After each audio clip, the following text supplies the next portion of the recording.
제3장 결투 1.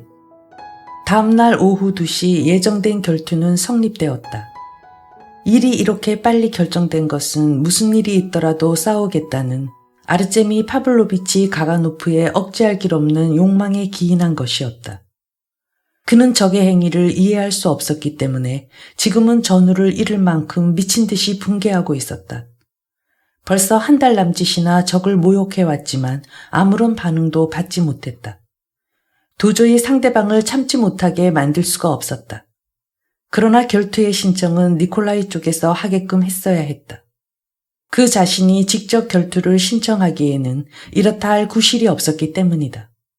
마음속 깊이 숨어있는 실제적인 동기, 즉 4년 전 자기 부친에게 가해진 모욕 때문에 스타브로긴에 대해 품고 있던 병적인 증오의 감정은 웬일인지 그 자신까지도 인정하기를 꺼리고 있었던 것이다. 특히 니콜라이가 이미 2차례나 솔직한 사죄 편지를 띄운 이상 그런 일을 구실 삼아 결투를 신청할 수 없다는 것도 자인하고 있었던 것이다. 그는 혼자 마음속으로 니콜라이는 부끄러움을 모르는 겁쟁이라고 단정해버렸다. 사실 샤토프한테서 그와 같은 모욕을 당하면서도 어떻게 태평스럽게 견딜 수 있을까? 생각하면 이상스러워서 못 견딜 지경이었다. 마침내 그는 그 난폭하기 짝이 없는 편지를 보내기로 결심했고 이것이 드디어는 니콜라이로 하여금 결투를 자청해온 동기를 마련해 준 것이었다. 전날 이 편지를 보내고 난 후 가가노프는 마치 열병에 걸린 듯이 초조한 마음으로 결투의 신청을 기다렸던 것이다. 때로는 희망을 걸어보기도 하며 때로는 절망하면서 실현 가능성을 가늠해 보았던 것이다. 그는 만일의 경우에 대비해서 초저녁부터 중개인을 정해놓고 기다렸다. 그는 다름 아닌 학생 적부터 둘도 없는 친구이며 항상 경애하여 왔던 마브리키 니콜라예비치 드로주도프였다. 이러한 연유로 다음날 아침 9시경에 키릴로프가 니콜라이의 부탁을 받고 찾아갔을 때는 이미 만반의 준비가 다 갖춰져 있었다. 니콜라이 부세블로도비치의 온갖 사죄의 말도 전에 없이 굽혀드는 양보도 즉석에서 무서운 분노에 찬 한마디로 딱 거절해버렸던 것이다. 마브리키는 전날에야 비로소 사태의 진전을 들었기 때문에 그러한 전대미문의 조건을 듣자 놀란 나머지 입을 딱 벌리고 조속히 화해를 주장하려고 했다. 그러나 그의 마음을 알아챈 가가노프가 의자에 걸터 앉은 채 부들부들 몸을 떨기 시작한 것을 보자 그만 입을 봉하고 말았다. 사실 친구로서 그런 일을 약속하지 않았더라면 아마 그는 그 자리에서 몸을 빼고 말았을 것이다. 그러나 사건의 결말에 어떤 도움이라도 되지 않을까 하는 일루의 희망에 얽매여 그는 그 자리에 남아 있었다. 키릴로프는 결투의 신청을 전했다. 스타브로긴이 제의한 일체의 조건은 문자 그대로 추호의 이의 없이 그대로 즉석에서 채택되었다. 다만 한 가지가 더 보충되었다. 그것은 매우 잔인한 것이었다. 제1발에서 이렇다 할 결정적인 결말이 일어나지 않으면 다시 겨루기로 하자. 두 번째도 아무 결말이 없으면 다시 한번 세 번째로 쏘기로 하자는 것이었다. 키릴로프는 얼굴을 찌푸리고 세 번째라는 점에 양보를 청했으나 아무 효과도 없었다. 그래서 마침내 세 번째까지는 무방하지만 네 번째에는 절대로 안 된다는 조건부로 찬성했다. 이 점에 상대방도 양보했다. 이렇게 해서 그날 오후 2시에 브루이코프에서 결투가 성립되었다. 한쪽은 스쿠볼의 신입기, 다른 한쪽은 쉬피굴린 공장 사이에 끼어있는 교회의 자그마한 숲속이었다. 어젯밤 비는 겠고 습기 차고 바람 부는 날씨였다. 낮게 들이은 흐른 조각구름들이 싸늘한 하늘을 분주하게 흘러가고 있었다. 수목 꼭대기에서는 때로는 강하게 때로는 약하게 무게 있는 소리를 내고 있었고 나무 뿌리 쪽에서는 삐걱거리는 소리가 들려왔다. 몹시 침울한 날이었다. 가가노프와 마브리키는 맵시 있는 무게 쌍두마차를 타고 지정된 장소에 도착했다. 쌍두마차는 가가노프 자신이 몰고 왔다. 그 밖에 한 사람의 하인이 따라왔다. 그와 동시에 니콜라이와 키릴로프도 나타났다. 그러나 이들은 마차를 타지 않고 제각기 말을 타고 왔다. 키릴로프도 역시 말을 탄 하인을 동반하고 있었다. 끼릴로프는 생전에 말을 타본 경험이라고는 없었지만 오른손에 곤충이 들어있는 무거운 상자를 든 채 똑바른 자세로 대담하게 안장에 앉아 있었다. 그 상자를 하인에게 맡기기가 싫었던 모양이었다. 그러나 왼손만으로 고삐를 잡고 있어 익숙지 못한 탓인지 연방 고삐를 잡아당기곤 했었다. 마른 머리를 휘두르며 금시라도 뒷발로 서리는 듯한 모양을 하고 있었지만 기수는 태연자역했다. 워낙 의심이 깊고 곧잘 격한 모욕감을 느끼는 예민한 가가노프는 그들이 말을 타고 도착한 사실을 또 하나의 새로운 모욕이라고 해석했다. 그것은 적이 부상할 경우 싣고 갈 마차의 필요성을 느끼지 않는다면 그것이 이미 자기의 승리를 확신하고 있는 거다라는 의미인 것이다. 그는 격분한 나머지 얼굴이 노랗게 되어가지고 마차에서 뛰어내렸지만 저도 모르게 두 손이 부들부들 떨리는 것을 느꼈음인지 마브리키에게 이 사실을 말했다. 그리고 니콜라이 부세블로도비치의 인사에는 아예 답례도 하지 않고 휙 돌아서 버렸다. 중개인들은 제비를 뽑았다. 곤충은 끼릴로프의 것으로 하게 되었다. 경계선이 그어졌고 두 적수들은 양쪽으로 갈라섰다. 그리고 마차와 하인들은 300보가량 뒤쪽으로 쫓아버렸다. 이윽고 무기를 장전하여 두 적수에게 넘겨주었다. 나는 소설의 전개를 좀 서둘지 않으면 안 될 것 같으므로 자세하게 묘사할 겨를이 없음을 안타깝게 생각한다. 그러나 몇 군데의 서술을 아주 빼놓을 수는 없다. 마브리키는 몹시 우울하고 걱정스러운 표정을 짓고 있었다. 반면에 끼릴로프는 어디까지나 침착하고 무관심한 표정이었다. 일단 자기에게 위임된 의무를 실행함에 있어 아주 세밀한 곳까지 정확을 기하고 있었다. 바로 눈앞에 닥쳐올 운명적인 사건의 진전에는 조금도 덤벙거리는 기색이 없었으며 전혀 호기심조차도 나타내지 않았다. 니콜라이는 평시보다 좀 파리한 얼굴을 하고 있었고 외투에 하얀 모피 모자를 쓴 가벼운 옷차림을 하고 있었다. 그는 몹시 피로한 듯 간혹 양미간을 찌푸리기도 해서 자기의 불쾌한 기분을 조금도 감추려 들지 않았다. 그러나 이 순간 가가노프는 그 누구보다도 눈에 띄었다. 그래서 그의 얘기만을 특별히 따로 몇 마디 하지 않을 수 없다. 2. 나는 지금까지 한 번도 그의 외모를 서술할 기회가 없었다. 그는 키가 장대한 데다가 살갗이 희고 서민끼리 곧잘 얘기하듯이 소위 기름기가 번지르르하게 살찐 사람이었고 나이는 33, 엷은 아마색 머리를 한 매우 아름다운 윤곽의 얼굴 모습이었다. 그는 대령으로 군무를 그만두었지만 가령 장군이 될 때까지 계속해서 복무했더라면 장군이라는 배경으로 한층 더 당당한 느낌을 주었을 것이고 또 훌륭한 전투지휘관이 될 수 있었을는지도 모른다. 이 인물의 성격을 묘사함에 있어 빼놓을 수 없는 하나의 사실은 그가 군무를 그만두게 된 주된 동기인 것이다. 그것은 다름이 아니다. 4년 전 니콜라이 때문에 부친이 클럽에서 모욕을 당한 이후 오랫동안 끈덕지게 그를 괴롭힌 가문의 수치라는 일념이었다. 그러니 계속해서 군무에 종사한다는 것은 양심에까지도 부끄러움을 주는 파렴치한 짓이라고 생각했다. 그냥 군무에 머물러 있다는 것은 연대를 비롯한 동료들의 얼굴에 흑칠을 하는 거나 다를 바 없다고 믿어 의심치 않았다. 비록 동료들 중에는 아무도 그 사건을 전혀 모르기는 했어도 사실 그는 이 모욕 사건이 일어나기 훨씬 전부터 전혀 다른 이유로 군무를 그만두려고 생각한 적은 있었으나 지금까지 완전한 결심을 하지 못한 채 망설이고 있었던 것이다. 이상한 얘기 같지만 그가 군대를 떠나려고 한 최초의 원인이라기보다 오히려 동기는 1861년 2월 19일의 농노 해방령이었다. 가가노프는 현 내에서 손꼽을 만한 부유한 지주였으며 더욱이 해방령이 선포된 이후에도 별다른 손해를 받지 않았고 그 자신도 이 개혁의 인도주의적인 의의를 인정하였다. 그리고 개혁으로 인해서 발생된 경제적인 이익도 납득할 만한 두뇌를 가졌지만 그래도 해방령이 발표된 후 갑작스럽게 그 자신이 개인적인 모욕을 받은 것처럼 느끼게 되었던 것이다. 그것은 무엇인가 무의식적인 감정이었지만 그 감정이 명확하지 못하면 못할수록 오히려 더 강렬하게 느껴지는 것이었다. 게다가 부친이 죽기 전까지는 이렇다 할 단호한 조치를 취할 결심이 서지 않았다. 그러나 베제르부르크에서는 그 고결한 사상으로 말미암아 많은 명사들 사이에도 이름이 알려지게끔 되었던 것이다. 될 수 있는 한 이러한 사람들과 관계를 끊지 않으려고 노력해왔다. 말하자면 이 사람은 자기라는 테두리 속으로 들어가 거기서 옴짝달싹 못하고 처박혀 있는 인간처럼 생각되었다. 또 하나 이 사람의 특성으로는 자기 가문의 오랜 역사와 순수한 혈통을 비상하게 자만하는 점이었다. 그러한 일에 진지한 흥미를 갖고 있는 기묘한 러시아 귀족들에 속한다거나 할까.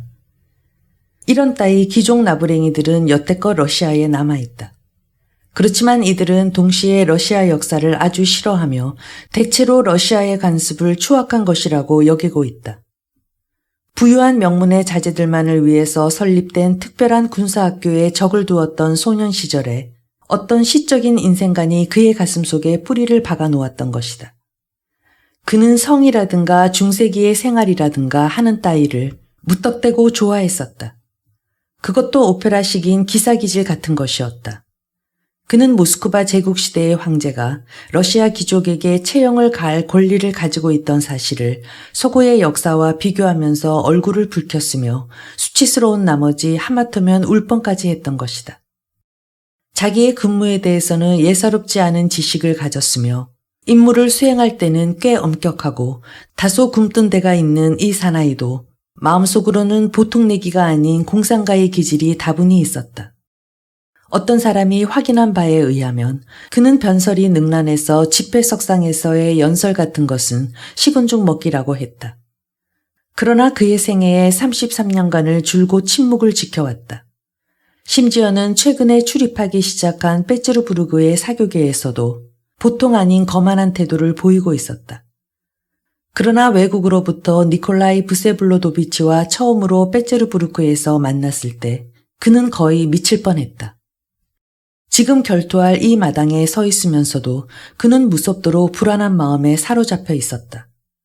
자칫하면 일이 성사되지 않을까 하는 조마조마한 생각이 온통 그의 마음을 에워싸기 때문에 조금만 지체되어도 그는 홍란의 도가니 속으로 빠져버리는 것이었다.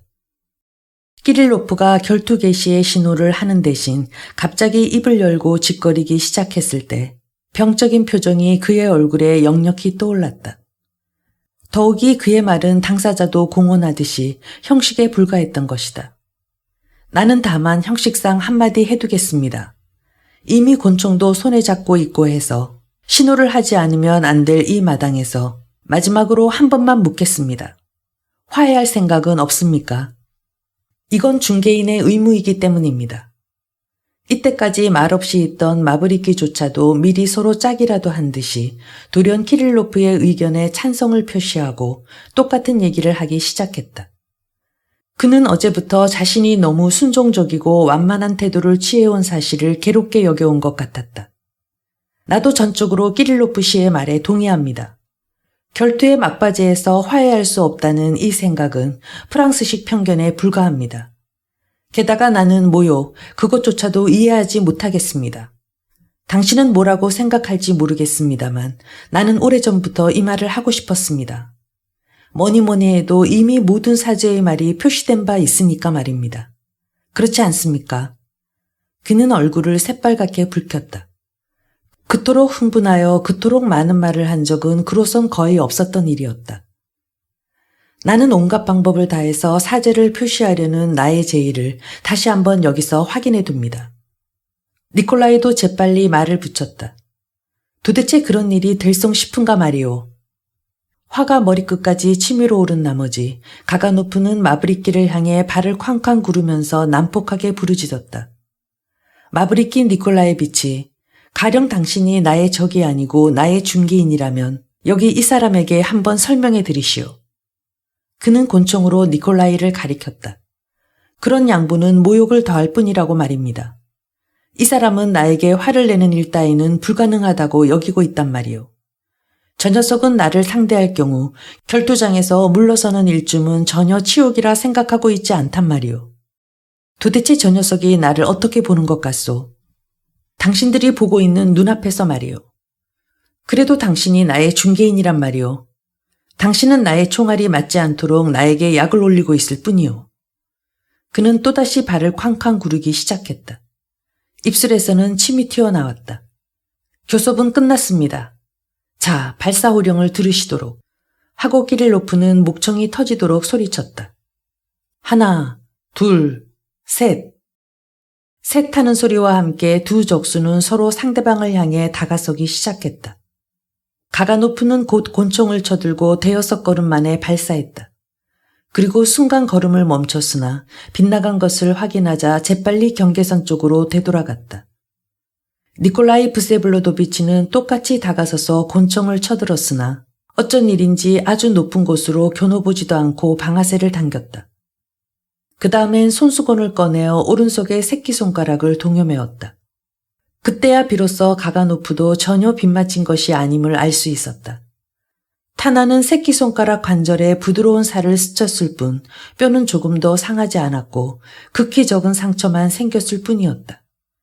키릴로프는 만일 결투자들끼리 여기서 만족하지 않는다면 결투는 또 계속한다고 선언했다. 나는 다음 사실을 밝힙니다. 가가노프는 또다시 마브리키를 향해 돌아서서 목신소리로 고함을 질렀다. 이제 그의 목구멍은 완전히 말라버렸다. 이 사내는 일부러 허공에 대고 발사한 거요. 고의로 쏜 겁니다. 이건 또 하나의 모욕이란 말이요. 저놈은 결투를 성립시키려 들지 않는단 말이요. 나는 규칙에 어긋나지 않는 한 내가 원하는 대로 쏠 권리를 가지고 있어. 하고 니콜라이 브세블로도비치는 딱 잘라 말했다. 아니, 그런 권리는 없어. 잘 설명해 주시오. 잘 설명해 주시오. 하고 가가노프는 소리쳤다. 나는 전적으로 니콜라이 브세블로도비치의 의견에 동의합니다. 하고 키릴로프가 선언했다. 무엇 때문에 저놈이 내게 자비를 베풀어 주려 드는 것이지요? 남의 말에 귀를 기울이지 않고 가가노프는 미친 듯이 날뛰었다. 나는 저놈의 자비심은 받고 싶지도 않아. 침이라도 뱉고 싶을 따름이란 말이야. 맹세하지만 결코 당신을 모욕할 마음으로 한 일은 아니오. 하고 니콜라이는 성급히 말했다. 내가 위에다 대고 쏜 곳은 이 이상 앞으로 사람을 죽이고 싶지 않았기 때문이오. 상대가 당신이건 누구건 상관하지 않습니다. 사실 나는 조금도 모욕이라고 생각하지 않는 점에 당신이 화내는 것은 유감이오. 하지만 나의 권리를 간섭받는 건 용서하지 못하겠소. 그처럼 피를 보는 것이 두렵다면 무슨 이유로 나에게 결투를 신청했는지 그것을 물어봐 주시오. 여전히 마브리키에게 몸을 돌린 채 가가노프가 부르짖었다. 어찌 당신에게 신청하지 않을 수가 있었다는 겁니까? 하고 키릴로프가 참견했다. 당신은 무엇 하나 들을 생각도 하지 않는데 달리 벗어날 방법이 없지 않습니까? 오직 한 가지만 주의시켜 두는데 노력과 고민과 싸우면서 일이 되어감을 고찰한 마브리키는 겨우 이렇게 입을 열었다. 결투의 상대자를 앞에 두고 공중에 발사하겠다고 공언한 이상 사실 결투를 계속한다는 건 불가능한 일이 아닙니까? 델리키트한 더욱이 명백한 이유에서 나는 번번이 공중을 향해 발사하겠다고 공언한 일은 전혀 없소. 하고 더 이상 참을 수 없었음인지 스타브로기는 소리쳤다. 당신은 내가 무엇을 생각하고 있는지, 이 다음에는 어떻게 쏠 것인지 조금도 모르고 있소. 나는 결투를 방해한다는 말은 하지 않았소. 그렇다면 대결은 계속해도 좋습니다. 하고 마브리키는 가가노프를 돌아보며 말했다. 여러분, 제각기 자기 자리에 서시오. 키릴로프가 호령했다. 다시 두 적수는 가까이 다가섰다. 가가노프는 또다시 실수를 되풀이했고 스타브로기는 재차 공중을 향해 쏘았다. 과연 공중에다 발사했는지 그 여부에 대해서는 의논의 여지가 있을 법했다. 가령 일부러 실수를 했다고 당사자가 인정하지 않았다면 니콜라이는 정당하게 발사했다고 단언할 수 있을지 모른다. 그는 무턱대고 곤총을 공중에다 대거나 나무를 겨눈 것이 아니었다. 어쨌든 상대편을 겨눈 것처럼 보였다. 그러나 사실은 상대편의 모자 위 두 척가량 되는 곳을 겨누었던 것이다. 특히 이번 두 번째의 겨냥에는 보다 더 낮게 겨누어서 전부 다 진실된 점이 보이긴 했으나 가가노프의 의심을 풀 수는 도저히 없었다. 또 그런가 하고 그는 이를 갈았다. 아무튼 좋아. 나는 결투의 신청을 받았으니까. 당연한 권리를 행사하겠다. 나는 한 번 더 쏠 작정이다. 무슨 일이 있든 간에. 충분히 그럴 권리가 있습니다. 하고 키릴로프가 딱 잘라 말했다. 마브리키는 아무 말도 하지 않았다. 세 번째로 둘을 제자리에 세워 호령을 붙였다. 가가노프가 이번에는 바로 경계선까지 바짝 돌아가서 그 경계선에서부터 12보 떨어진 곳까지 나와서 겨누기 시작했다. 그러나 그의 손은 정확한 발사를 약속하기에는 너무나 떨고 있었다. 스타브로기는 곤총을 내린 채 꼼짝 않고 상대편의 발사를 기다리고 있었다. 너무 오래 겨누고 있어. 너무 지나쳐. 하고 키릴로프는 격하게 소리쳤다. 쏘아요. 쏴. 총소리는 울려 퍼졌다.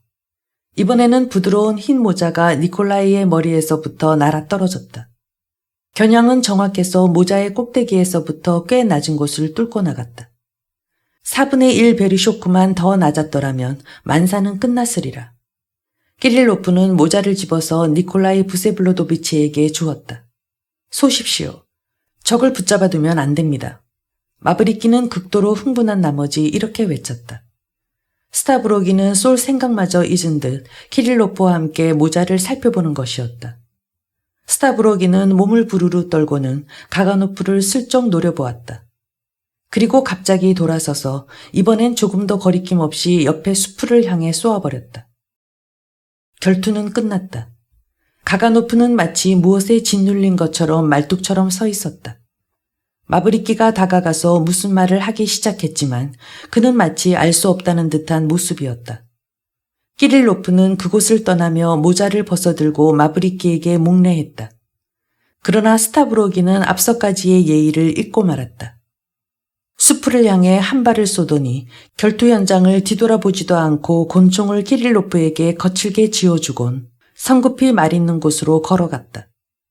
그의 얼굴에는 분노의 빛이 완연했다. 그는 입을 다물고 있었다. 키릴로프도 말이 없었다. 두 사람은 말을 타고 세차게 달려갔다. 3. 왜 말이 없소? 하고 집 가까이까지 왔을 때 그는 안타까운 듯이 키릴로프에게 말을 걸었다. 무슨 일이오? 하고 이쪽은 하마터면 말등에서 떨어질 뻔하면서 대답했다. 갑작스레 말이 뒷발로 섰기 때문이었다. 스타브로기는 마음을 꾹 누르고 있었다. 나는 그 바보를 모욕하고 싶지 않았는데도 결국 모욕하고 말았어. 하고 그는 나지막하게 말했다. 그렇소. 당신은 또다시 모욕했지요. 키릴로프는 잘라 말했다. 게다가 그 친구는 바보가 아니요. 하지만 나는 최선을 다했소. 그렇지 않습니다. 그럼 어떻게 했어야 좋았단 말이오. 결투를 신청하지 말았어야 했소. 또 한 번 따기를 얻어맞으란 말이오. 그렇소. 얻어맞아야 했소. 난 도무지 뭐가 뭔지 모르겠단 말이오. 하고 스타브로기는 독살스럽게 말했다. 왜 모든 사람들이 다른 사람에게는 기대하지 않는 일을 나에게서 기대하고 있지요. 무엇 때문에 아무도 참지 못할 일을 참는 것이며 아무도 짊어지지 않는 무거운 짐을 기꺼이 짊어져야 하나요? 나는 당신 스스로가 그 무거운 짐을 구하고 있다고 생각했었지요. 내가 무거운 짐을 구하고 있다고. 그렇소. 당신은 그걸 보았소. 그렇소. 그것이 그렇게 눈에 띄었던가요? 그렇소. 두 사람은 잠시 동안 말이 없었다. 스타브로기는 무척 근심스러운 표정을 짓고 있었다. 그는 마치 쇼크를 받은 것 같은 모습이었다. 내가 그를 쏘지 않은 건 사람을 죽이고 싶지 않았을 뿐이요. 분명히 말씀드리지만 그 밖엔 아무런 다른 이유도 없었소. 마치 자기를 변호라도 하듯이 성급히 그리고 걱정스럽게 말했다. 그렇다면 사람을 모욕할 필요야 없지 않았소. 그럼 어떻게 해야 좋았단 말이오. 그를 죽였어야 했소. 당신은 내가 그를 죽이지 않아서 못마땅한 모양이군요. 못마땅할 건 아무것도 없소. 나는 당신이 정말 죽일 작정이라고 생각하고 있었소. 당신은 당신이 무엇을 구하고 있는지 모르고 있어요. 스타브로기는 웃었다. 당신은 자신이 피를 보는 걸 싫어하면서 왜 그 사람들에게 살인적 행위를 허용한 거요? 만일에 내가 결투를 신청하지 않았다면 그는 결투의 수단을 취하지 않고 당장 나를 죽여버렸을 것이요. 그건 당신이 상관할 바가 아닙니다. 게다가 그는 당신을 죽이지 못했을는지도 모릅니다. 그럼 좀 때리기만 했을까요? 그건 당신이 알 바가 아니오. 무거운 짐을 짊어지고 가십시오. 그렇지 않으면 당신의 공적이 없어지고 맙니다. 그런 공적은 상관없어. 그런 것은 아무에게도 구하려고 생각지 않아요. 나는 당신이 그것을 찾고 있다고 생각했어요. 키릴로프는 무섭도록 냉담하게 말을 맺었다. 두 사람은 집 마당까지 말을 몰았다. 우리 집에 들르지 않겠소 하고 니콜라이가 권했다. 아니, 나는 집에서. 자, 그럼 안녕히. 그는 말에서 뛰어내려서 자기의 상자를 겨드랑이에 끼웠다. 적어도 당신만은 내게 화를 내지 않겠지요. 하고 스타브로기는 손을 내밀었다. 천만에요. 키릴로프는 일부러 몸을 돌려서 손을 잡았다. 만일 나의 짐이 가벼운 것이 자연의 섭리라면 당신의 짐은 꽤 짊어지기 어려운 것이겠지요. 그것도 자연의 섭리일 겁니다. 하지만 지나치게 수치스러울 건 하나도 없어요. 다만 조금만. 나는 내가 하찮은 놈이란 걸 알고 있어. 그래서 구태여 강자들 속으로 기어들어가고 싶지는 않소. 기어들어가지 않는 편이 좋아요. 당신은 강한 인간이 아닙니다. 차라도 마시러 오세요. 니콜라이 부세블로도비치는 몹시 심란해가지고 자기 방으로 들어갔다. 4. 니콜라이 부세블로도비치는 들어가자 곧 하인 알렉세이로부터 바르바라 페트로브나가 마차에 말을 매게 하여 혼자서 밖으로 나갔다는 얘기를 들었다. 부인은 니콜라이가 8해 동안 병을 앓고 난 후 처음으로 말을 타고 산책 나간 일을 매우 흡족히 생각해서 오랫동안의 전례에 따라 신선한 공기를 마시러 떠났다는 것이다. 왜냐하면 부인께서는 이 8해 동안 신선한 공기를 마시는 일이 얼마나 보람 있는 일인가 라는 것조차 깡그리 잊어버리고 계셨기 때문에. 혼자서 떠났나? 아니면 다리아 파블로브나와 함께 가셨나? 하고 니콜라이 부세블로도비치는 성급히 늙은 하인의 말을 가로챘으나 다리아 파블로브나가 몸이 불편해서 동반을 거절하시고 지금 자기 방에 계십니다. 하는 말을 듣고는 몹시 얼굴을 찌푸렸다. 여봐, 하라범. 갑자기 결심한 듯이 니콜라이는 이렇게 말했다. 오늘 하루 그 여자를 지켜봐 주지 않겠나? 만일 그 여자가 내게로 오는 기색이 보이거든 당장 멈춰 세우고 이렇게 전해주게. 요 며칠 동안 내가 그 여자를 만날 수 없다고. 내가 그렇게 부탁하더라고. 그러다가 때가 오면 내 쪽에서 직접 그 여자를 부르겠다고. 알겠나? 그렇게 전합죠. 하고 알렉세이는 눈을 아래로 깔고 말소리에 슬픈 울림을 띠면서 말했다. 그러나 그 여자 자신이 스스로 내게로 오는 걸 하라범이 똑똑히 보기 전에는 그러지 말아요. 염려 마십시오. 틀림없습니다. 여태까지 저를 통해서 찾아뵙곤 했죠. 언제나 제게 협조를 청하셨습니다. 알고 있어. 그러나 아무튼 그 여자 자신이 먼저 찾아오기 전엔 안 돼요. 그리고 차를 가져오게. 가능하면 빨리. 하라범이 나가자마자 바로 그 순간 문이 열리고 다리아 파블로브나가 그 문턱에 나타났다. 그녀의 눈매는 침착했지만 그 얼굴은 창백했다. 아니, 어디로 들어왔소? 하고 스타브로기는 자기도 모르게 소리쳤다. 저는 바로 여기에 서서 그가 나가기를 기다리고 있었어요. 당신 방에 들어오려고요.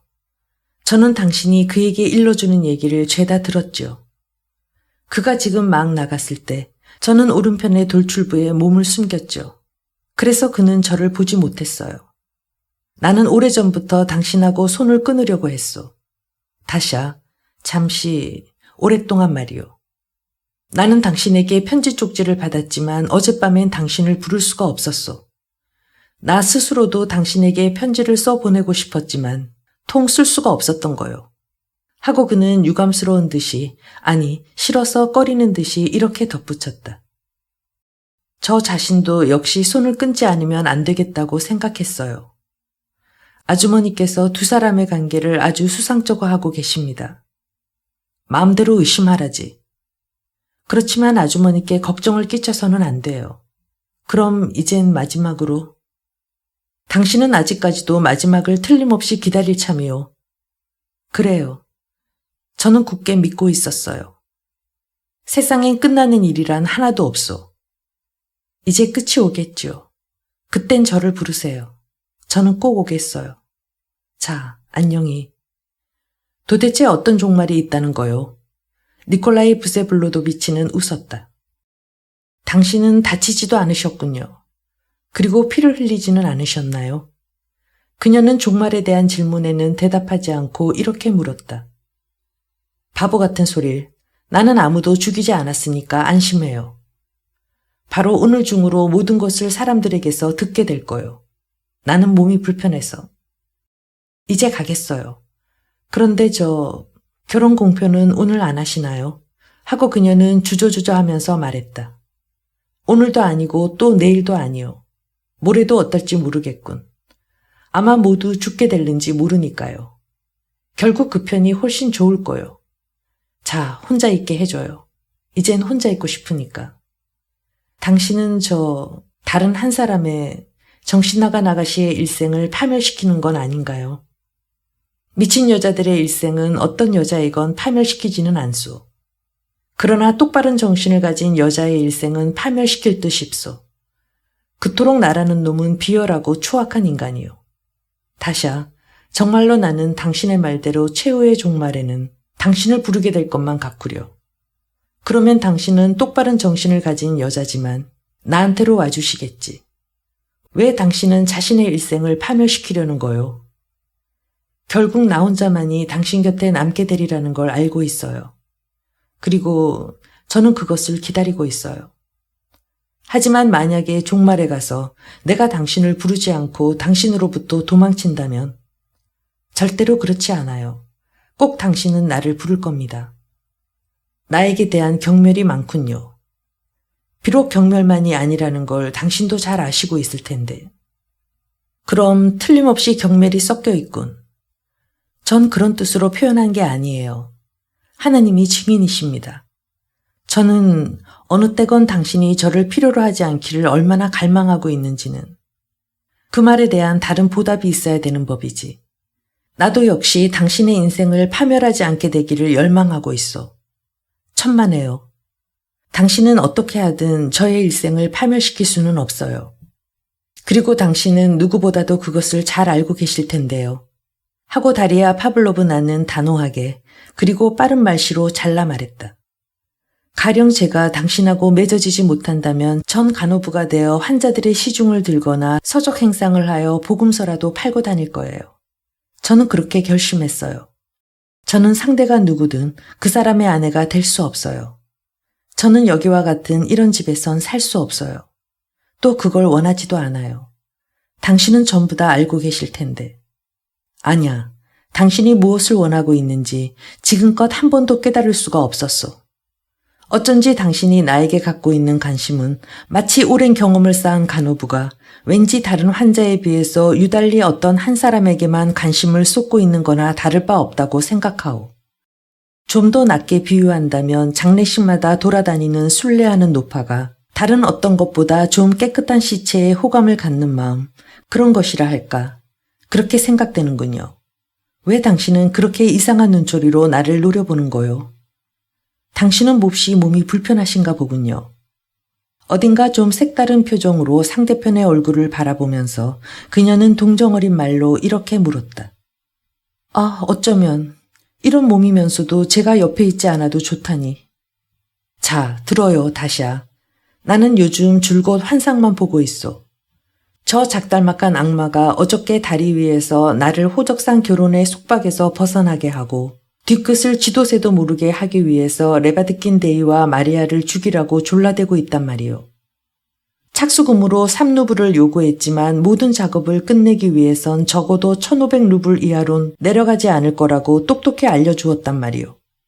그렇게 계산이 밝은 악마란 말이요. 회계사처럼 말이요. 하하. 그러나 그것이 환영에 틀림없다고 굳게 믿고 있나요? 오, 천만에. 그건 절대로 환영이 아니오. 그건 감옥에서 도망쳐 나온 강도인 징역수 폐지가요. 그러나 문제는 거기에 있는 것이 아니오. 당신 생각엔 내가 무엇을 했을 것 같소? 나는 내 돈지갑에 있는 돈을 죄다 그놈에게 털어주었단 말이오. 그러니까 지금 그놈은 내가 계약금을 주었다고 전적으로 믿고 있을 거란 말이오. 당신은 밤중에 그를 만나서 그런 제의를 받았단 말이군요. 참, 당신은 완전히 그들의 그물에 말려 들어간 걸 몰랐었단 말입니까? 멋대로 내버려 두는 거지. 그런데 말이요, 당신의 눈을 보니 꼭 무슨 질문을 하나 하고 싶어 하는 것 같은데. 독살스럽고 자극에 민감한 듯이 웃음을 띄운 채 그는 덧붙였다. 다샤는 깜짝 놀랐다.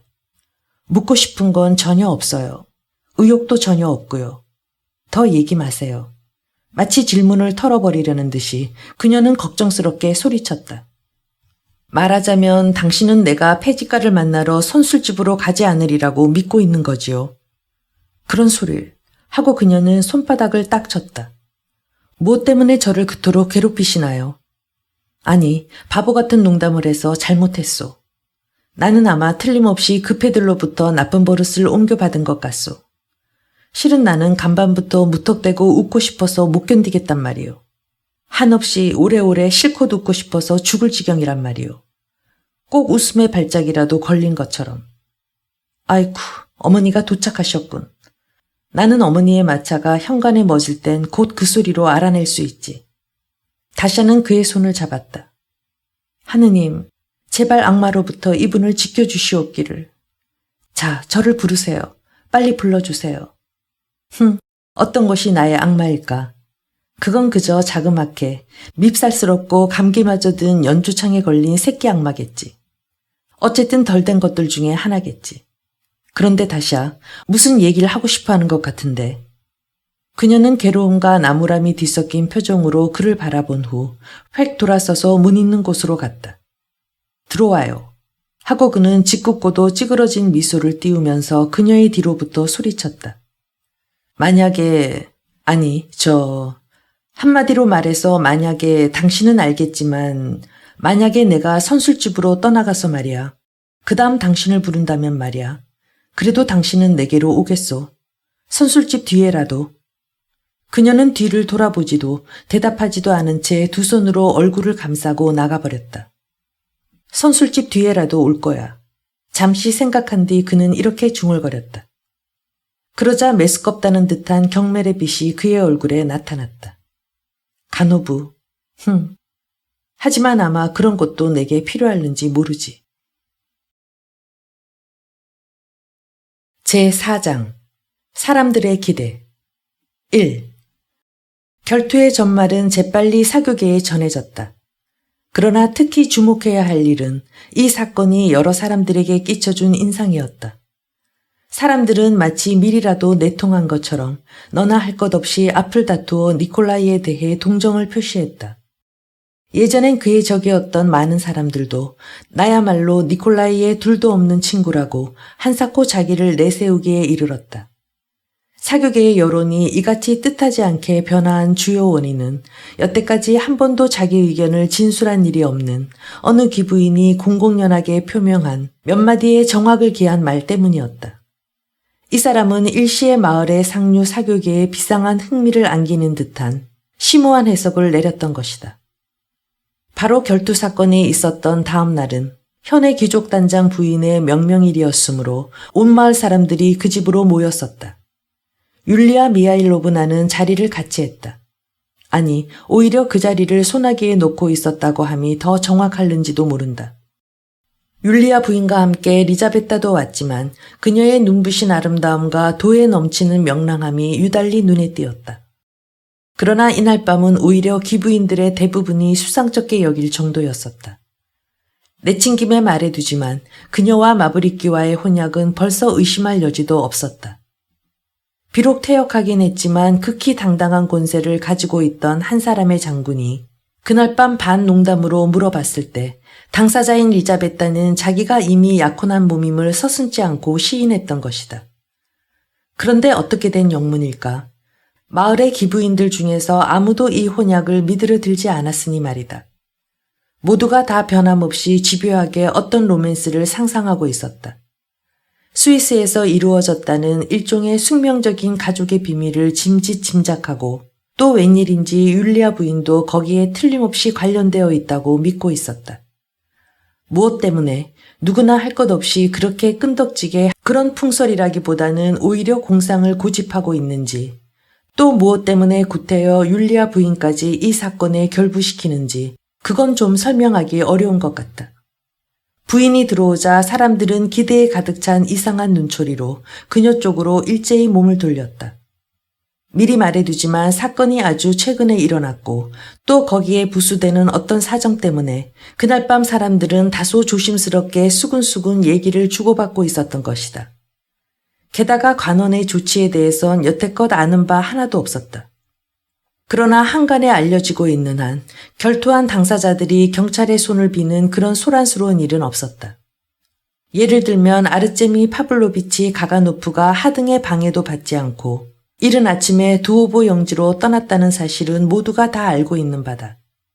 그렇다 하더라도 모든 사람들은 누가 제일 먼저 말문을 열어 사회 일반의 초조한 마음을 만족시키지는 않나 그것만을 애타게 기다렸음은 물론이었다. 바로 기대한 대상이 아까 상술한 장군이었다. 아니나 다를까 그 기대는 어긋나지 않았다. 이 장군은 마을의 클럽에서 원로격이었다. 그다지 부유한 지주는 아니지만 좀 색다른 사고방식을 가진 사람으로서 구식형의 역량 숭배자였다. 이분은 사람들이 지금껏 조심스럽게 작은 목소리로 소곤대는 사실을 사람들이 많이 모인 앞에서 장군다운 품위를 지키면서 큰 소리로 얘기하기를 좋아했다. 말하자면 이러한 점이 우리 사교계에서는 이분의 특별한 역할이라 할 수 있겠다. 이번에도 그는 유별나게 말끝을 질질 끌면서 달콤하게 입을 떼기 시작했다. 아마 이러한 습성은 외국 땅을 여행하는 러시아 사람이거나 아니면 농노해방 이후에 무참하게 영락한 전에는 부유했던 지주들한테서 빈 것이리라. 스테판 트로피모비치 따위는 영락의 도수가 심한 지주면 지주일수록 혀짧은 소리를 하거나 달콤하게 말끝을 질질 끌어댄다고 언제인가 말한 일이 있었다. 심지어는 그 자신마저 감미롭게 말끝을 질질 끌어당기거나 혀짧은 소리를 하건만 여기에는 전혀 눈치채지 못한 것 같았다. 장군은 잠옷 깊은 식견이 있는 것처럼 말하기 시작했다. 게다가 그는 가가노프하고는 먼 친척벌이 될 뿐더러 언젠가 2차례에 걸쳐 결투를 하여 한 번은 관이를 박탈당해 졸병으로 까까즈 지방으로 자천된 일까지 있었다. 누군가가 바르바라 부인이 앓고 난 후 이틀째나 계속해서 외출을 시작했다고 느닷없이 말했다. 그것도 직접 부인에 관한 얘기가 아니라 스타브로긴가의 양마장에 쏙 꾸민 잿빛 마차에 달려있는 훌륭한 마구에 대한 소문이었다. 그때 장군은 벼랑간 말문을 열더니 오늘 젊은 스타브로긴이 말 타고 가는 것을 보았다고 말했다. 모두들 일시에 입을 다물었다. 장군은 입술로써 푹푹하고 소리를 내더니 하사받은 황금의 담뱃각을 손가락새로 빙글빙글 돌리면서 갑작스레 이렇게 말했다. 2, 3년 전에 이곳에 있지 않은 게 유감이군.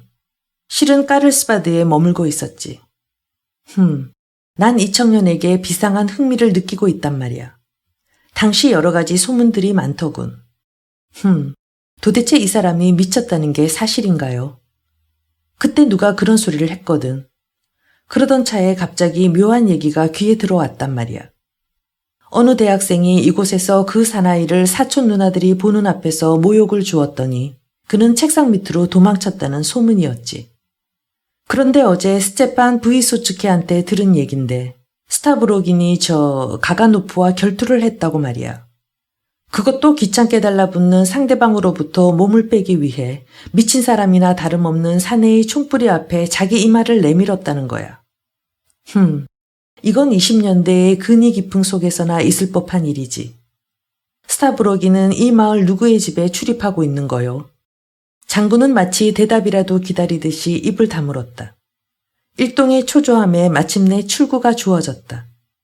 그 이상 간단명료한 것이 어디 있어요? 일동은 마치 호령이라도 받은 듯이 일제히 자기 쪽으로 시선을 돌렸기 때문에 율리아 부인은 조바심이 나서 돌연 목소리를 높였다. 스타브로긴이 가가노프와 결투해서 대학생의 모욕에 보복을 하지 않았다는 게 뭐 그리 놀라운 일인가요? 그렇다고 자기 집 노예였던 사내에게 결투를 신청할 수야 없지 않습니까? 그것은 의미심장한 말이었다. 사실 간단명료한 생각이었지만 그것이 지금까지 누구의 머릿속에도 떠오르지 못했던 것이다. 이 말은 예사롭지 않은 결과를 야기시켰다. 온갖 추한 이야기, 온갖 흠투성이, 온갖 하찮은 일악거리들이 일시의 어느 구석으로 그 자취를 감춰버리고 새롭고 다른 의의가 고양되었다. 이때까지 모든 사람한테서 오해를 받아온 한 인물의 새로운 일면이 밝혀졌던 것이다. 그것은 거의 이상적이며 엄격한 규율을 지닌 이해력이 풍부한 인물이었다. 한 사람의 대학생, 지금은 노예도 그 외에 아무것도 아닌 교양 있는 인간으로부터 죽음에 비길 만한 처절한 모욕을 받으면서도 그는 이 모욕을 멸시해버렸다. 그것은 모욕을 준 당사자가 전에 내 집의 노예였기 때문이다. 한간에서는 대소동을 피웠으며 수다스러운 험담을 퍼뜨렸다. 경솔한 사격에는 상판떼기를 얻어맞은 사나이를 멸시의 눈초리로 바라보았다. 그러나 그는 진정한 이해를 얻기까지 하등의 노력도 하지 않고 오히려 이러쿵저러쿵 수다를 떠는 사회의 여론을 멸시하고 있는 것이다. 그런데 말이요, 이반 알렉산드로비치, 우린 서로 진정한 이해에 대해서 논하고 있거든요. 하고 한 사람의 나이든 클럽 회원은 고결한 자기 견책의 흥분에 사로잡혀 다른 사람에게 이렇게 말했다. 그렇고 말고요, 표트루 미하일로비치. 하고 상대방은 잠옷 유쾌한 듯 맞장구를 쳤다. 그래서 젊은 사람들의 얘기를 하고 있는 거죠. 이런 경우는 젊은이가 문제가 아니라오, 이반 알렉산드로비치. 다른 한 사람이 갑작스럽게 옆에서 참견을 했다. 이 경우는 젊은이가 문제 아니라 하나의 샛별이라오.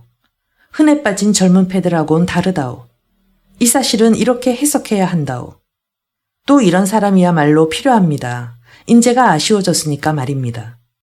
그러나 무엇보다도 중요한 사실은 이 신인이 그 밖에도 의심할 여지가 없는 진정한 귀족이며 현 내에서 제일 가는 부유한 지주라는 점이다. 이런 사람이 어찌 일세의 지주가 되어 국사로서 활동하지 않고 있으랴 하는 것이다. 게다가 나는 아까 무슨 얘기가 나오던 참에 우리나라 지주의 심정을 잠깐 말해둔 일이 있다. 일동은 아주 흥분해버렸다. 그분은 대학생에게 결투를 청하지 않았을 뿐만 아니라 오히려 손을 등 뒤에 갖다 댔단 말이오. 특히 이 점을 주의해야 합니다. 각하. 하고 또 한 사람이 지적했다. 새로운 법률에 의해 개정된 재판소에 아예 그 사실을 끄집어내려고도 하지 않았어요. 하고 또 다른 사람이 덧붙였다. 참말이지 개정재판소가 기족인 그분의 개인적 모욕에 대해서 15루블의 가료를 상대편에게 선고해 주었음에도 말입니다. 아니, 그러면 제가 개정재판소의 비밀을 가르쳐드리죠. 하고 또 한 사람이 신이 나서 끼어들었다. 가령 누가 도둑질을 하거나 남을 속이거나 해서 마침내 그 사실이 탄로되어 명백한 증거가 드러났다면 그 길로 집으로 달려가서는 틀림없이 자기 어머니를 죽일 겁니다.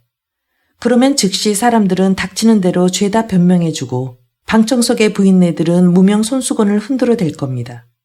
이건 틀림없는 진리입니다. 아울러 갖가지 소문들이 꼬리를 물고 쏟아져 나오지 않을 수가 없었다. 니콜라이와 K 백작가의 관계도 사람들의 기억 속에 되살아났다. 최근의 개혁에 대한 K 백작의 준엄하고 비공식적인 의견은 세상에 다 알려진 바다. 또 요즘에 와서는 좀 뜸해졌지만 그의 눈부신 정치활동도 너무나 알려진 사실이다. 그런데 벼랑간 니콜라이가 K 백작의 한 따님과 혼약했다는 소문이 의심할 여지도 없는 사실처럼 되었었다. 그렇지만 아무도 이런 소문의 정확한 동기를 설명하지는 못했다. 앞서 말한 리자베타 니콜라예브나에 대한 스위스의 귀괴한 춘사에 관해선 이젠 부인네들도 입을 딱 봉하고 말았다. 말이 나왔으니 지적해두지만 두로주도바 모녀도 이때까지 게을리했던 방문을 그 무렵 완전히 해버렸던 것이다. 이미 사람들도 자기의 병적인 신경으로서 거칠해하고 있는 리자베타를 극히 흔해 빠진 아가씨로 인식하게끔 되었다. 니콜라이가 도착한 날의 졸도소동도 이젠 저 대학생의 꼴사나운 행실에 놀라서 한 짓처럼 풀이되었다.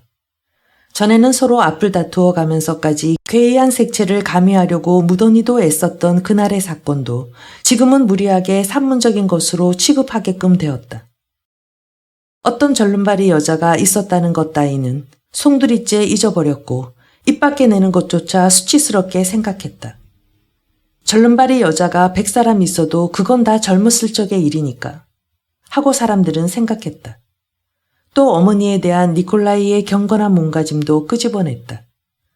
그 밖의 사람들은 그의 미덕을 찾아내고 4년 전 독일의 여러 대학에서 얻은 그의 학식에 대해 진심으로 감동하면서 얘기를 주고받곤 했다. 가가노프의 행위에 대해선 친구와 적의 분별도 모르는 졸렬한 처신이라고 결정적으로 선언하기에 이르렀다. 그리고 율리아 부인에 대해선 비상한 통찰력을 가진 분이라는 단호한 정평이 내려지게끔 되었다. 일이 이쯤 되니 당사자인 니콜라이가 마침내 사교계의 그 모습을 나타냈을 때 모든 사람들은 더할 나위 없이 순진하고 진지한 태도로 그를 맞이했던 것이다. 그에게 쏟아진 일동의 눈 속에는 극히 초조하게 바라고 있는 일종의 기대가 엿보였다. 그러나 니콜라이는 엄숙한 침묵 속에다 곧장 자기를 가둬버렸다. 물론 그것은 여러 가지 얘기를 한없이 짓거려대는 것보다 한결 사람들을 만족시켰음에 틀림없었으리라. 한마디로 말하면 만사가 다 잘 되어 나갔다. 그는 마을의 유행하처럼 되었다. 이 현의 사교계는 누구든지 간에 일단 얼굴을 내밀게 되면 이젠 절대로 자기를 숨겨버릴 수 없게 되어 있다. 그래서 니콜라이도 전과 같이 세련된 기교를 다해서 현내의 모든 간습을 준수하기 시작했다.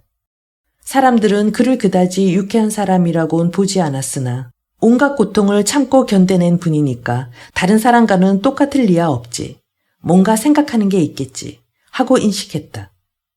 4년 전만 해도 그같이 미워하던 교만한 태도나 옆에 다가서기도 꺼림칙했던 그 무뚝뚝한 모습도 지금은 도리어 사람들의 존경과 사랑을 받게끔 되었다. 누구보다도 자신만만한 것은 바르바라 페트로브나였다. 리자베타에 대해서 품고 있던 공상이 무너졌기 때문에 부인의 마음도 몹시 상했는지 그렇지 않은지는 말할 수 없다. 거기에는 물론 가문의 긍지도 무시할 수 없었다. 다만 한 가지 이상스러운 것은 니콜라스가 틀림없이 K 백작의 집에서 누구를 선택했다고 부인이 갑작스럽게 확신하게 된 점이다. 더욱이 이상스러운 점은 부인이 이 사실을 믿게 된 경로가 세인의 귀에 들어간 경로와 마찬가지인 풍문에 의해서였다는 것이다. 직접 니콜라이에게서 듣는 것을 두려워했었다. 두어 번 참을 수 없어 니콜라이가 자기한테 속 시원히 밝혀주지 않는다고 슬쩍 유쾌한 낯으로 책망을 주어봤으나 그는 웃음을 입가에 띄울 뿐 여전히 침묵을 지켰다. 침묵은 동의의 표시로서 풀이되었다. 그런데 어떻게 된 셈인지 이런 사정에도 불구하고 부인은 늘 그 절름발이 여자를 잊을 수가 없었다. 그녀에 대한 상념이 마치 돌멩이나 악몽처럼 가슴속에 얹혀서 기묘한 한영과 수수께끼처럼 부인을 괴롭혔다. 더욱이 K백작의 따님에 대한 공상과 서로 엉켜서 부인의 마음에 깃들이고 있는 것이었다. 그러나 이 점에 대해선 나중에 말하기로 하자. 그건 그렇고 사교계에서는 바르바라 페트로브나에 대해서 예사롭지 않은 조심스러운 존경을 표시하기 시작했다. 그러나 부인은 이것을 이용하려 들지 않고 극히 뜸하게 외출을 나갔을 뿐이었다. 그녀는 정중하게 지사 부인을 방문했다. 물론 율리아 부인이 귀족단장의 야외에서 진술한 의미심장한 말에 매혹되어 완전히 사로잡히고 말았음은 말할 나위도 없다. 또 그만큼 그녀의 마음을 빼앗은 사람은 아무도 없었다. 지사 부인의 그 몇 마디 말은 바르바라 부인의 가슴 속에서 많은 번민을 쫓아내었고 그 불행한 일요일 오후 그녀를 괴롭혔던 많은 의문을 일시에 해결해 주었다. 나는 그 여자를 오해하고 있었어요. 하고 그녀는 말했다. 그리고 자기의 저돌적인 성미대로 율리아 부인을 면전에 두고 당돌하게 난 당신에게 감사를 드리러 왔습니다. 하고 분명하게 말했던 것이다. 율리아 부인은 칭찬을 들어 기뻤지만 그래도 엄연한 몸가짐은 무너뜨리지 않았다. 그녀는 그 무렵 이미 자기의 가치를 크게 인식하기 시작했던 것이다. 때론 좀 정도가 지나치기도 했었다. 예를 들면 여러 가지 얘기 속에서 자기는 스테판 트로피모비치의 사업에 대해서도 또 학자로서의 명성에 대해서도 이때까지 한 번도 들은 적이 없다고 잘라 말했다. 그래도 저는 젊은 베르오벤스키를 집에서 맞아주기도 하고 사랑해주고 있어요. 이 젊은이는 경솔한 점이 있긴 하나 아직 젊은 나이니까요. 그렇지만 착실한 지식을 갖고 있어요. 뭐니 해도 시대에 뒤떨어진 구식 비평가하고는 다르더군요. 바르바라 부인은 몹시 서둘러대면서 그 자리에서 스테판 트로피모비치는 여태껏 비평가인 적이 없었으며 그뿐만 아니라 일생을 자기 집에서 살았다고 말했다. 다만 그분이 유명해진 것은 사회활동에 첫 발을 내디뎠을 때 주위의 상황 때문이고 이 상황은 온 세상이 다 알고 있다고 했다. 최근에 와서는 스페인 역사에 대한 저술로서 알려지고 있으며 지금도 독일 대학의 현황에 대해서 뭔가 쓰려고 하고 있고 그 다음 드레스덴의 마돈나에 관해서도 뭔가 쓸 모양이라고 얘기했다. 한마디로 말하면 율리아 부인은 스테판 트로피모비치를 내리깎고 싶지 않았던 것이다. 드레스덴의 마돈나라고요? 그건 시스티나의 성모를 말하는 것 아닙니까? 바르바라 페트로브나. 나는 그 그림 앞에서 2시간가량이나 앉아서 구경했습니다만 정말 기대에 어긋나 떠나버렸습니다. 도무지 이해가 가지 않았어요. 그래서 무척 놀라버렸죠. 카르마지노프도 역시 이해하기 곤란하다고 하시더군요. 지금은 모두가 러시아 사람이든 영국 사람이든 아무 값어치도 없는 작품이라고 얘기를 하고 있답니다. 그렇게 소란을 피운 건 노인뿐이랍니다. 말하자면 새로운 유행이겠죠. 그렇지만 나는 러시아의 젊은 사람들을 경멸해선 안 된다고 생각하고 있어요. 모두가 그들을 공산주의자라고 떠들어대고 있지만 내 생각으론 그들을 좀 더 간대하게 대하고 좀 더 존중해주지 않으면 안 된다고 생각합니다. 나는 지금 닥치는 것마다 죄다 읽고 있습니다. 어떤 잡지나 선언문이나 자연과학 책이나 뭐든지 다 받아들입니다. 왜냐하면 우리들도 이젠 자기가 어디에 살고 있고 누구를 상대하고 있다는 것쯤은 알아둬야 하니까요. 평생 자기 공상의 정점에서만 지낼 수는 없는 게 아닙니까? 이러한 결론을 얻었기 때문에 나는 젊은 사람들을 사랑해주고 그 사랑으로서 위험한 갈림길에서 잡아매 둔다는 주의를 세웠습니다. 바르바라 페트로브나, 오직 우리들과 상류사회만이 유익한 가마력과 부드러운 태도로서 성급한 늙은이들이 부질없이 끝없는 심연으로 몰아쳐버리는 청년들을 위태로운 가장자리에서 꼭 붙잡아 줄 수 있는 겁니다. 그리고 당신 덕분으로 스테판 트로피모비치에 대해서 알게 되어 대단히 기쁩니다. 당신은 좋은 일을 생각해 주셨습니다. 그분은 우리들의 문학회를 후원해 주실는지 모르니까요. 사실은 예약금을 받는 방법으로 오라기를 계획하고 있답니다. 수입은 현내의 가난한 부모들에게 기부할 참입니다. 그런 부모들은 러시아 전국에 많이 흩어져 있습니다. 이 군내만 해도 6사람이 있습니다. 그 밖에 전신기사를 하고 있는 분이 2, 대학에 다니는 분이 2이 있습니다. 나머지 분들도 공부를 하고 싶어 하는데 학자금이 없습니다. 바르바라 페트로브나, 러시아 여자들의 운명은 가혹합니다. 이것이 지금 대학 제도 문제에서 논란이 되고 있고 의회에서도 토의되고 있습니다. 정말이지 이 기묘한 러시아란 나라에서는 뭐든 하고픈 대로 할 수 있단 말입니다. 그렇기 때문에 이제 말씀드린 상류사회의 친절한 태도와 남의 손을 빌지 않는 직접적인 따뜻한 참여로서만 이 위대한 사업을 올바른 방향으로 이끌어갈 수가 있는 겁니다. 왜 우리나라에는 빛나는 인격의 소유자가 적을까요? 아닙니다. 그렇지 않습니다. 다만 그런 사람들이 마구 흩어져 있을 따름입니다.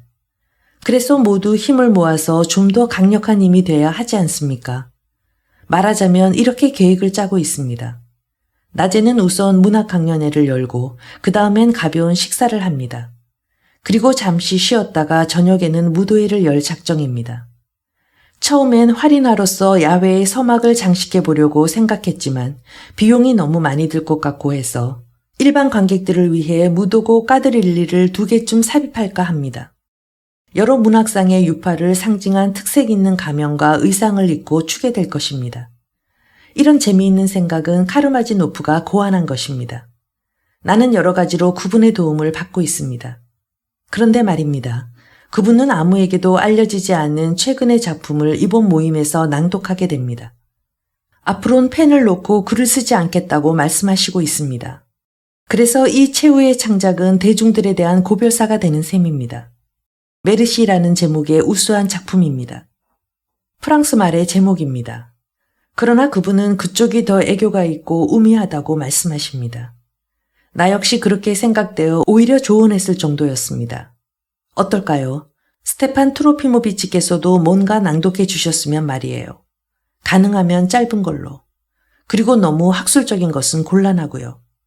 그 밖에 표트르 스테파노비치와 또 다른 한 분이 낭독해 주실 작정입니다. 어쨌든 표트르 스테파노비치가 댁에 들러서 프로그램을 전해줄 겁니다.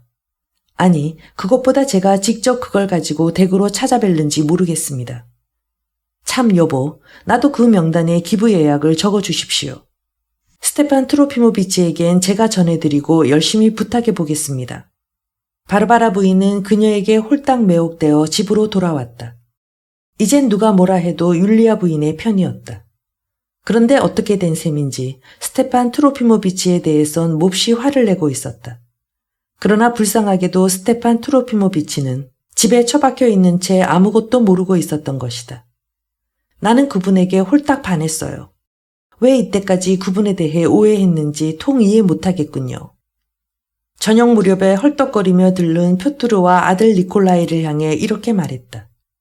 그래도 당신은 집에 아버지하고는 사이좋게 지내셔야 합니다. 표트르는 말했다. 아버지는 몹시 낙담하고 있어요.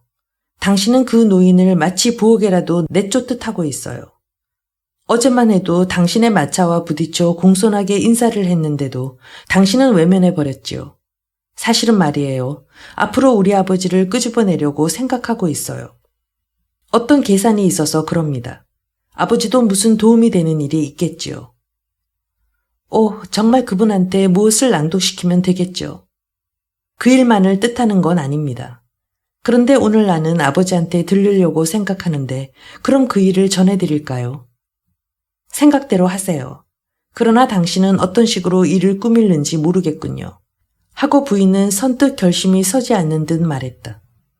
나 자신도 그분하고 상의할 일도 있고 해서 날짜와 장소를 정해두려고 마음먹고 있었어요.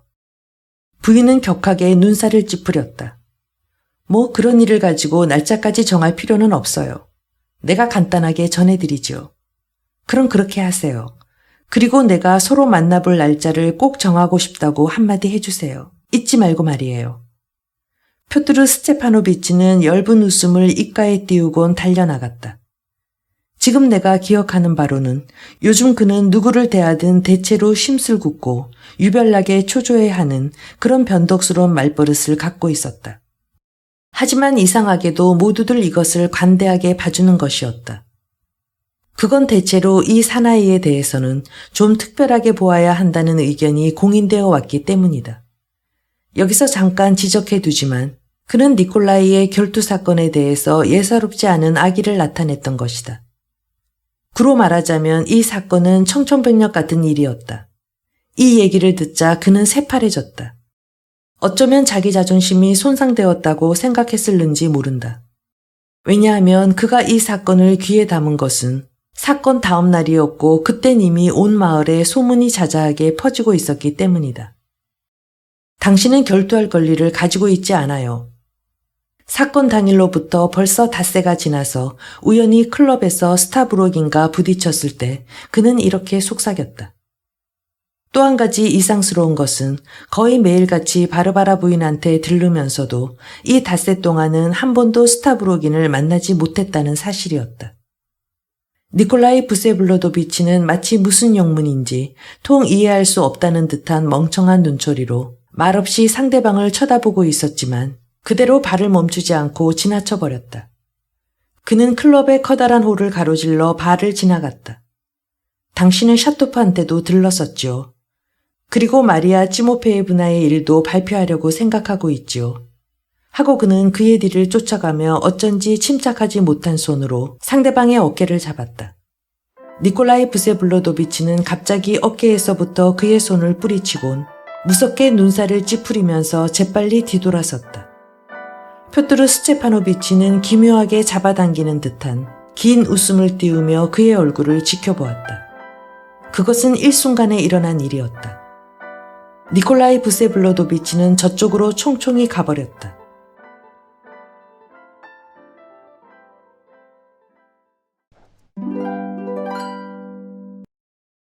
장강명의 내 인생의 책 악령. 내 인생의 책 1호는 도스토예프스키의 악령이다. 이 책은 내 마음속에서 호호의 영역을 아득히 벗어난 곳에 있다. 이 소설을 읽고 문자 그대로 인생이 바뀌었다. 단단한 지면이라고 믿었던 발판에서 미끄러져 어둡고 스산한 세계로 떨어졌고 영혼의 어느 부분은 지금도 그 진창에서 허우적거린다. 군 복무 시절 휴가를 마치고 귀대할 때면 가장 두껍고 지루해 보이는 책을 들고 부대에 돌아갔다. 다음 휴가 때까지 읽을 거리가 떨어지면 안 되니까. 그렇게 도스토옙스키를 접했는데 카라마조프 신의 형제들이 먼저였고 다음이 이 책이었다. 두 작품 중 악령이 더 좋았다기보다는 더 충격적이었다. 들여봐서는 안 될 심연을 본 느낌이랄까. 너무나 불경한 주장에 나는 놀랐고 무서웠고 결국에는 굴복했다. 인간은 자살하지 않고 살기 위해 신을 생각해낸 것이다. 이때까지의 세계사는 바로 이것에 불과한 거야. 키릴로프는 인류를 구원하기 위한 자살을 계획하지만 나는 거기까지 나가지는 않았다. 그러나 성당은 더 다닐 수 없었다. 기도에서 얻었던 평화와 안식도 그걸로 끝이었다. 10몇 년 뒤 나는 자살선언문을 발표하고 연쇄자살을 감행하는 젊은이들에 대한 소설을 써서 작가로 데뷔했다. 말하기 부끄럽지만 21세기 대한민국 버전의 악령을 쓴다고 생각했다. 소설 앞머리에서 저 키릴로프의 대사도 인용했다. 도스토옙스키가 독실한 기독교인이었고 무신론을 비판하기 위해 악령을 썼다는 사실은 나중에 알았다. 그래도 악령에 대한 내 평가는 그대로다. 이 소설은 글자로 된 야수다. 독자를 찢어발기고 아무 대책도 내놓지 않는다. 나는 악령 이후로 문학이 인간을 구원한다는 말을 믿지 않는다.